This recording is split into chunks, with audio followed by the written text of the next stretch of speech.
नमस्कार बच्चों, आज की कक्षा में आप सभी का स्वागत है। बच्चों, पिछली कक्षा में हमने अंकित मान और स्थानीय मान के बारे में पढ़ा था, तो देखते हैं आपको कितना याद है। अब यहाँ पे देख रहे हो स्थानीय मान आगरा का चित्र है और हमारे पास संख्या है 5,43,122। इसमें हमें हर अंक का स्थानीय मान और अंकित मान ज्ञात करना है। तो पहला अंक हम लेते हैं इकाई का अंक है 2। तो 2 का स्थानीय मान निकालने के लिए हमने क्या किया, 2 गुणे 1 बराबर 2। तो 2 का स्थानीय मान हो गया 2 और अंकित मान भी हो गया 2। दहाई में हमारे पास है 2, तो 2 का स्थानीय मान निकालने के लिए हम क्या करेंगे, 2 गुणे 10 बराबर 20 और अंकित मान है 2। सैकड़े में हमारे पास है 1 का स्थानीय मान निकालने के लिए हमने 1 गुणे 100 करा, स्थानीय मान आ गया 100 और अंकित मान है 1। हजार के स्थान पे है 3, तो 3 गुणे 1000 बराबर 3000, स्थानीय मान है 3 का और अंकित मान 1। 4 का स्थानीय मान है 4 गुणे 10,000 40,000 और अंकित मान 1। 5 का स्थानीय मान है 5 गुणे 1 लाख बराबर 5 लाख और अंकित मान है 1। तो बच्चों, आपको अंकित मान और स्थानीय मान याद आ गया होगा। आज हम पढ़ेंगे संख्याओं के विस्तारित रूप के बारे में, संख्याओं को संक्षिप्त रूप में लिखने के बारे में, संख्याओं को आरोही क्रम में लगाने के बारे में, संख्याओं की तुलना करने के बारे में, संख्याओं को अवरोही क्रम के बारे में लगाने के बारे में और सम और विषम संख्याओं को पहचानने के बारे में। लेकिन उससे पहले हमें ये जानना ज़रूरी है कि किस अंक में कितने शून्य होते हैं। उसके लिए हम क्या करते हैं, आप सबके पास अगर आपको स्थानीय मान निकालना हो तो आपको हर बार लगेगा कि आपके पास कॉपी पेंसिल होना चाहिए। लेकिन आज जो हम ये तरीका बता रहे हैं, इससे आपको बिना कॉपी पेंसिल के आप स्थानीय मान की गणना कर सकते हो। जैसे ये आपका बायां हाथ है और ये आपका दाहिना हाथ है। बाएं हाथ में आपने पहली उंगली इकाई की मान ली, दूसरी दहाई की, तीसरी सैकड़े की, चौथी हजार की और पांचवी 10,000 की। दाहिने हाथ में अंगूठा लाख का, उसके बगल वाली उंगली 10 लाख की और उसके बाद वाली करोड़ की। उसके लिए आप, ये हमारे पास है अंगूठी टाइप, मैंने यहाँ पे बना लिया। ये हमारा हो गया इकाई, ये हो गया दहाई, ये हो गया सैकड़ा, ये हो गया हजार, ये हो गया 10,000। इसी तरह से यहाँ लाख, यहाँ 10 लाख और यहाँ करोड़। आप आराम से सोच सकते हो, इसको आप दिमाग में बिठा लो तो आप ये पता कर सकते हो कि इस अंक पे कितना स्थान पे कितने शून्य लगेंगे। अगर मान लीजिए हमारे पास है 8, हमारे पास इकाई के स्थान पे है तो उसका मान क्या हो जाएगा 8। लेकिन अगर वही 8 हमारे पास यहाँ है दहाई के स्थान पे तो उसका मान हो जाएगा 80। 8 के बाद में हम 1 शून्य लगाएंगे क्योंकि हमारे पास यहाँ पे 1 उंगली बची है। फिर यहाँ पे अगर 8 आएगा तो हमारे पास 8 के बाद 2 उंगलियाँ हैं, तो यहाँ पर हम 8 के बाद 2 शून्य लगा देंगे तो इसका स्थानीय मान क्या हो जाएगा 800।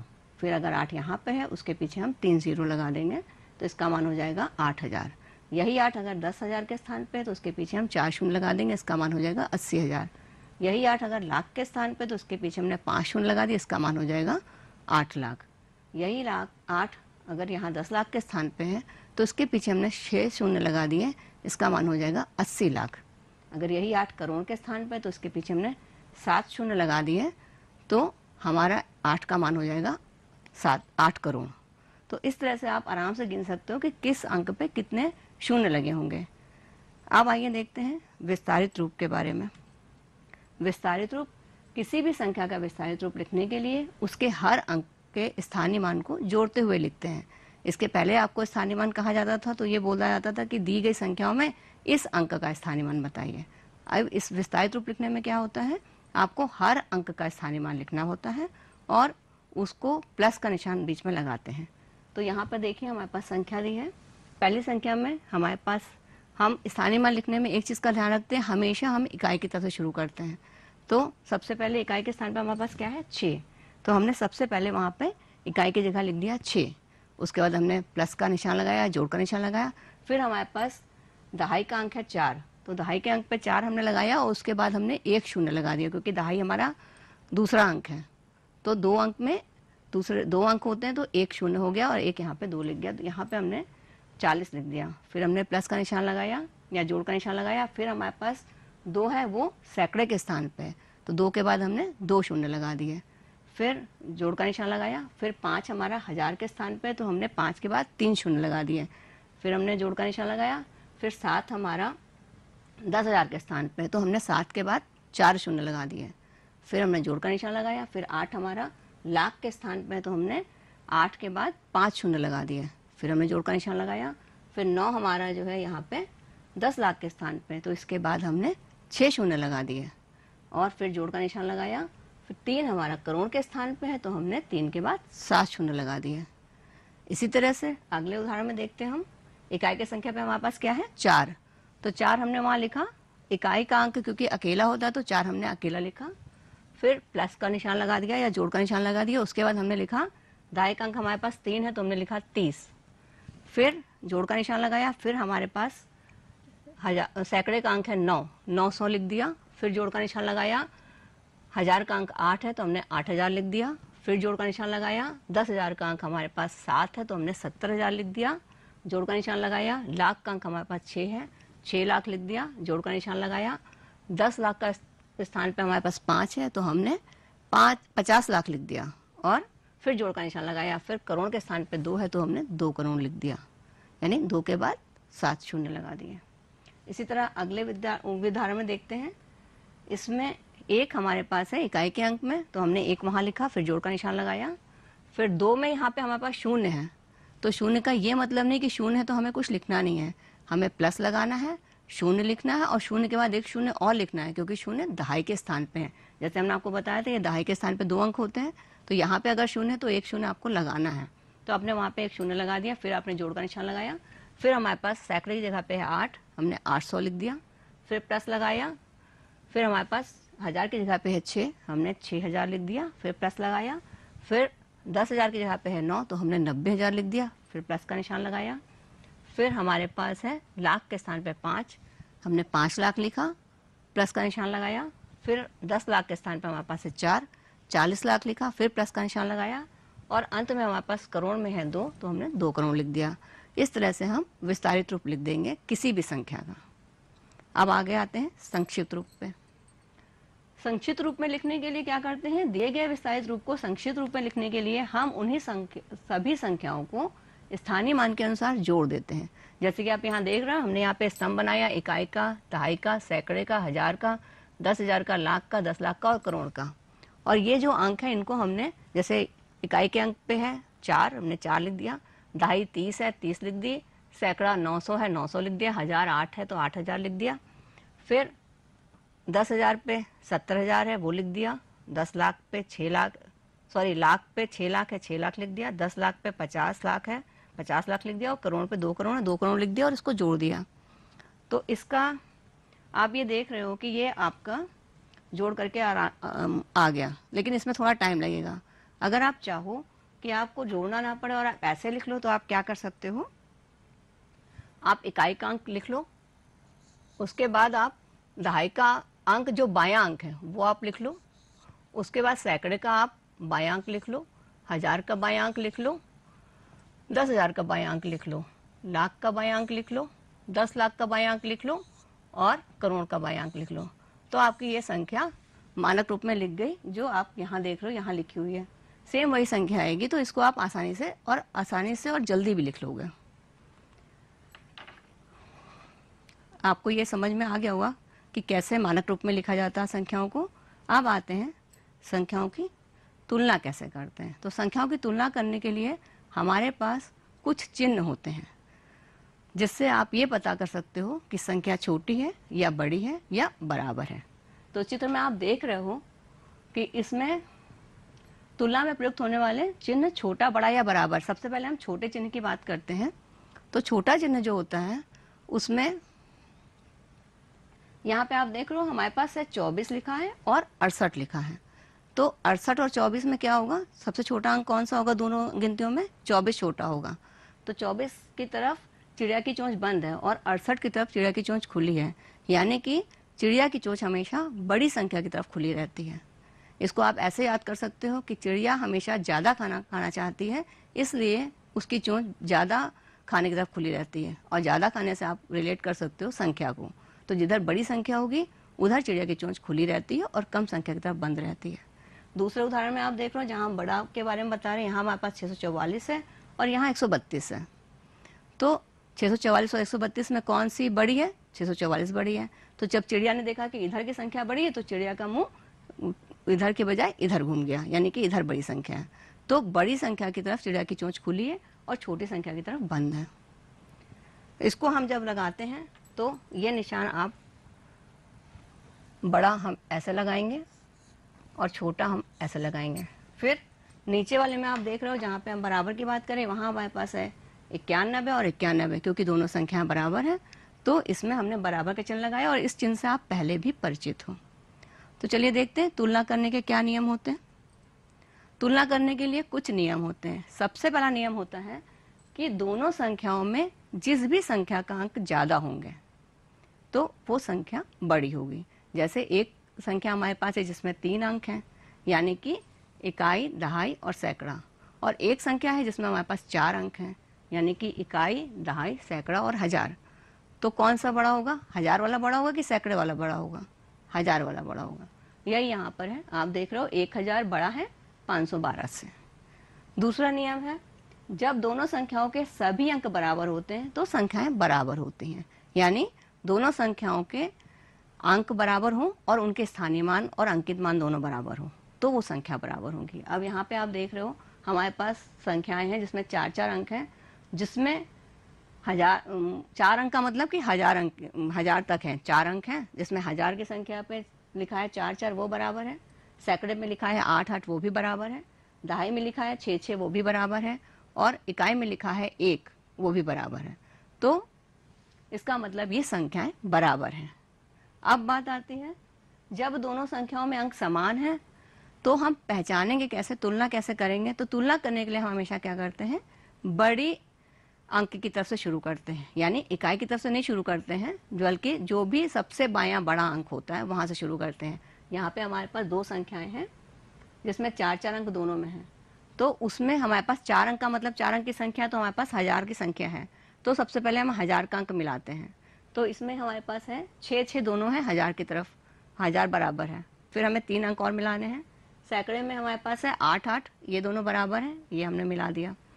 फिर हम मिलाएंगे दहाई का अंक, दहाई का हमारा अंक है उसमें दोनों में 5-5 है, वो हमारा 1 हो गया।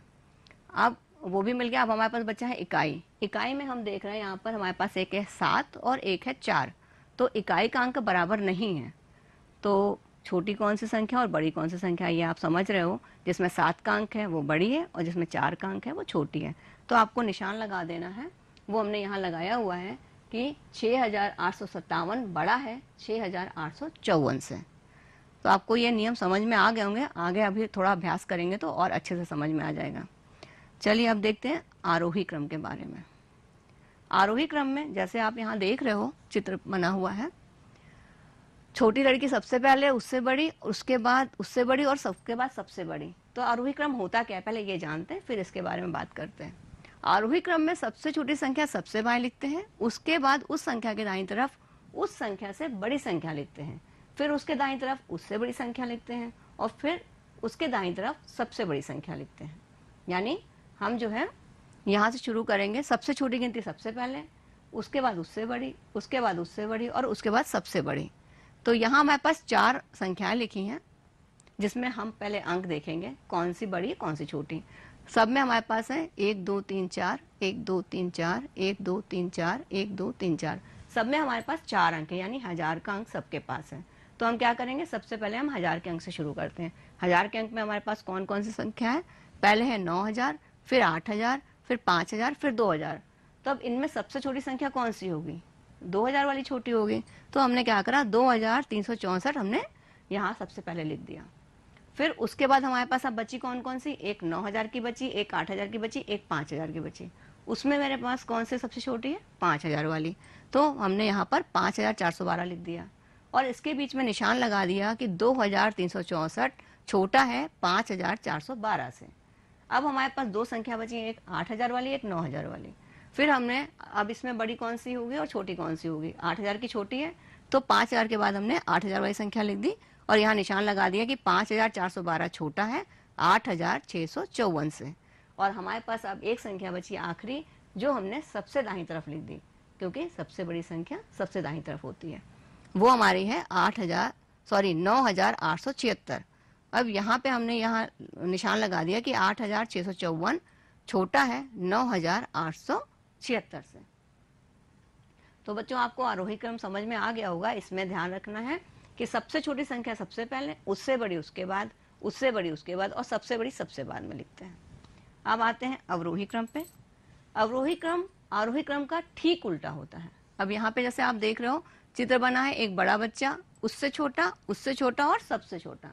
तो अवरोही क्रम होता क्या है पहले ये जानते हैं। अवरोही क्रम में सबसे बड़ी संख्या सबसे बाएं लिखी जाती है, फिर उस संख्या के दाहिनी तरफ उस संख्या से छोटी संख्या लिखते हैं, फिर उसके दाहिने हम उससे छोटी लिखते हैं, फिर उससे दाहिने हम उससे छोटी लिखते हैं और सबसे दाहिने हम सबसे छोटी संख्या लिखते हैं। तो जैसे आप चित्र से आपको स्पष्ट हो रहा होगा कि बड़ी संख्या सबसे पहले, उसके बाद उससे छोटी, फिर उससे छोटी और फिर सबसे छोटी। तो यहाँ हमारे पास कुछ संख्या लिखी हैं जिसमें अंक हम देख रहे हैं 1 2 3 4। एक संख्या में 4 अंक हैं, फिर दूसरी में 1 2 3 4, दूसरी में भी 4 हैं, 1 2 3 4 5, 1 2 3 4 5 6। तो आप देख रहे हो यहाँ पे हमारे पास 4 संख्याएं जिसमें 2 संख्याओं में जो है वो 4-4 अंक हैं, एक में 5 अंक है और एक में 6 अंक हैं। तो आपको मालूम है कि 6 अंक की बड़ी संख्या हमारी सबसे बड़ी होती है। तो जो हमारी 6 अंक की संख्या वो हमने सबसे पहले यहाँ लिख दी और उसके बाद हमने लिख दी 5 अंक की संख्या, वो हमने उसके बगल में उसके दाहिनी तरफ लिख दी 5 अंक की। अब हमारे पास बची 2 संख्या, लेकिन उसके पहले हमें यहाँ निशान लगा देना है कि हमारी ये संख्या जो है वो क्या है। तो ये हमारे पास संख्या है 6,32,541, बड़ी है 54,789 से। उसके बाद हमारे पास 2 संख्या बची हैं जिसमें 4-4 अंक हैं, जिसमें 1000 के अंक में एक में है 6 और दूसरे में है 3। तो 6 बड़ा होगा या 3 बड़ा होगा? 6 बड़ा है। तो हम क्या करेंगे 54,000 के बाद हम 6,000 वाली संख्या लिख देंगे और यहाँ निशान लगा देंगे 54,789 बड़ा है 6,549 से। और सबसे आखिर में जो मेरे पास एक संख्या बची है 3,248, वो लिख देंगे और यहाँ निशान लगा देंगे कि 6,549 बड़ा है 3,248 से। तो ये आपको समझ में आ गया होगा कि अवरोही क्रम में बड़ी संख्या से शुरू करके सबसे छोटी संख्या तक हम पहुंचते हैं। फिर आगे आते हैं सम और विषम संख्या। तो बच्चों आप सभी को 2 का पहाड़ा तो आता होगा। यहाँ पे हमें सिर्फ 2 के पहाड़े से मतलब है, क्योंकि सम संख्या वो संख्याएं होती हैं जो संख्याएं 2 से भाग देने पर पूरी तरह कट जाती हैं या पूरी तरह विभाजित हो जाती हैं, कुछ भी शेष नहीं बचता, उन्हें सम संख्या कहते हैं। और जो संख्याएं 2 से विभाजित नहीं होती यानी कुछ शेषफल बच जाता है, उन्हें विषम संख्या कहते हैं। जैसे यहाँ पे आप चित्र देख रहे हो, इसमें 16 है, 8 है, 19 है, 20 है और 25 है। तो चलिए देखते हैं कौन 2 के पहाड़े से कटता है और कौन सा नहीं कटता है। 2 का पहाड़ा पढ़ के देखते हैं। 16 के 2 के पहाड़े में आता है, तो 2 8 16 यानी 2 के पहाड़े में 16 आता है, तो 16 सम हो गई। 8 आता 2 के पहाड़े में, 2 चौके 8, 8 भी आता है, इसका मतलब ये भी सम है। क्या 19 आता है 2 के पहाड़े में? नहीं आता। 2 का पहाड़ा जब हम पढ़ते हैं तो या तो 2 9 18 आएगा या 2 दहम 20 आएगा, 19 नहीं आता, तो 19 विषम संख्या हो गई। फिर 2 दहम 20 आता है तो 20 से कट जाता है 2 से, इसका मतलब 20 सम संख्या हो गई। फिर 25 भी 2 से नहीं कटता, क्योंकि 2 का अगर हम पहाड़ा पढ़ेंगे तो 12 बार ले जाएंगे तो 24 आएगा, 12 दूना 24 और 1 फिर बच जाएगा, तो 25 भी विषम संख्या है। तो हम यहाँ देख रहे हैं कि 16, 8 और 20 2 से पूरे पूरे कट जाते हैं, कुछ भी नहीं बचता, इसलिए ये सम संख्याएं हैं। और 19 और 25 2 से पूरी तरह नहीं कटते, इसलिए विषम संख्या है। लेकिन ये तो हमारे पास छोटे अंक है, 2 अंक के संख्याएं हैं। अगर हमारे पास थोड़ी बड़ी संख्या हो, जैसे 96 हो, तो 96 में हम कैसे पता करेंगे कि ये 2 से कटेगा या नहीं, सम है कि नहीं? या तो हम 96 को 2 से पूरा भाग करें तब हमें पता चलेगा, या इसका एक आसान तरीका हम आपको बताते हैं, वो आप याद कर लो कि आपको ये देखना है कि 96 में इकाई का अंक क्या है। 96 में इकाई का अंक है 6, तो 6 2 से कटता है तो 96 भी 2 से कट जाएगा। इसी तरह अगर हम चाहें 113 में पता करना हो कि 113 सम संख्या है कि नहीं, तो इसमें भी हम क्या करेंगे, इकाई का अंक देखेंगे। इकाई का अंक 113 में है 3, जो कि विषम है यानी कि 2 से नहीं कटता, तो ये संख्या 113 2 से नहीं कटेगी। अब इसको और क्लियर जानने के लिए आपको ये पता करने के लिए कि अगर मान लीजिए कोई आपके पास 3 अंक की संख्या हो, 4 अंक की संख्या हो, 5 अंक की संख्या हो, जितने भी अंक की संख्या हो, आपको सिर्फ ध्यान ये देना है कि इकाई के अंक पे ध्यान देना है। अब आप यहाँ देख सकते हो, यहाँ हमारे पास सम और विषम के कॉलम है। यहाँ पे आप देख रहे हो हमारे पास यहाँ पे शून्य है सम के नीचे, यानी कि किसी भी अंक की संख्या हो 3, 4, 5, 6 अंक की, उसमें अगर इकाई का अंक 0 हो, 2 हो, 4 हो, 6 हो, 8 हो, तो वो संख्या 2 से कट जाएगी, यानी वो संख्या सम होगी। और अगर किसी भी संख्या के इकाई के अंक में 1 हो, 3 हो, 5 हो, 9 हो, 7 हो, तो वो संख्या विषम होती है, वो 2 से नहीं कटती, इसलिए उनको विषम संख्या कहते हैं। तो आपको सिर्फ ये याद रखना है कि 2 से कटने के लिए आपको सिर्फ 5 चीजें याद रख लीजिए, 0, 2, 4, 6 और 8। अगर ये अंक इकाई के अंक पे है तो वो संख्या चाहे जितनी बड़ी हो वो सम संख्या होगी। चलिए देखते हैं आज हमने क्या क्या सीखा। हमने सीखा दी गई संख्याओं के मध्य संख्या विस्तार के रूप में संख्याओं को लिखना, विस्तारित रूप में दी गई संख्याओं को संक्षिप्त रूप में लिखना, फिर छोटी बड़ी संख्याओं का प्रयोग करके संख्याओं की तुलना करना, संख्याओं को आरोही क्रम में लगाना, संख्याओं को अवरोही क्रम में लगाना, और संख्याओं में से सम और विषम को पहचान कर अलग करना। तो इतना आपने सीख लिया। चलिए आइए आपका एक टेस्ट ले लेते हैं, देखते हैं आप क्या क्या कर सकते हैं, हमने क्या क्या सीखा, देखते हैं इसको करके। अब इसमें आप देख रहे हो आओ करके सीखें। इसमें आपको ये बताना है कि 6 करोड़ में कितने शून्य होते हैं। जैसे हमने आपको बताया था कि आप उंगली पे ध्यान कर सकते हो, ये इकाई, दहाई, सैकड़ा, हजार, 10,000, लाख, 10 लाख, करोड़। तो 6 करोड़ में कितने शून्य होते हैं? 6 हमने यहाँ सोचा कि यहाँ पे 6 है, तो हमारे पास कितने शून्य बच गए? 7। तो देखते हैं 6 करोड़ में कितने शून्य होते हैं? 7 होते हैं। गुड। अब आगे है आपका है, इसको आपको दी गई संख्या को विस्तारित रूप में लिखना है। कहाँ से शुरू करते हैं? इकाई से। तो सबसे पहले हम क्या लिखेंगे? 2 लिखेंगे। तो हमने लिख दिया 2। फिर उसके बाद हमें प्लस का निशान लगाना है। फिर हमें क्या लिखना है? दहाई का अंक हमारे पास क्या है? 3 है, तो हम लिखेंगे 30। लिख दिया। फिर अब हमारे पास सैकड़े का अंक है 8, तो सैकड़े के बाद हम कितने जीरो लगाएंगे? सैकड़ा हमारे पास यहाँ पे आता है, 2 जीरो लगाएंगे, तो हमने लिख दिया 800। फिर हजार हमारे पास कितना कहाँ पे आता है? हजार आता है 5 आता है हजार की जगह, तो यहाँ पे हमारे पास कितने शून्य मिलेंगे? 5 के बाद कितने शून्य हैं? 3, तो हमने 5000 लिख दिया। फिर 6 हमारा आता है 10,000 के स्थान पे, तो 6 के बाद हम कितने शून्य लगाएंगे? 4, वो हमने लिख दिया।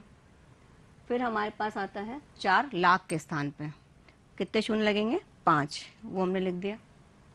फिर 9 आता है हमारे पास 10 लाख के स्थान पे, तो कितने शून्य लगेंगे? 6, ये शून्य हमने लिख दिया। फिर लास्ट में आता है 7 करोड़ के स्थान पे, तो उसके बाद हम कितने शून्य लिखेंगे? 7, ये लिख गया।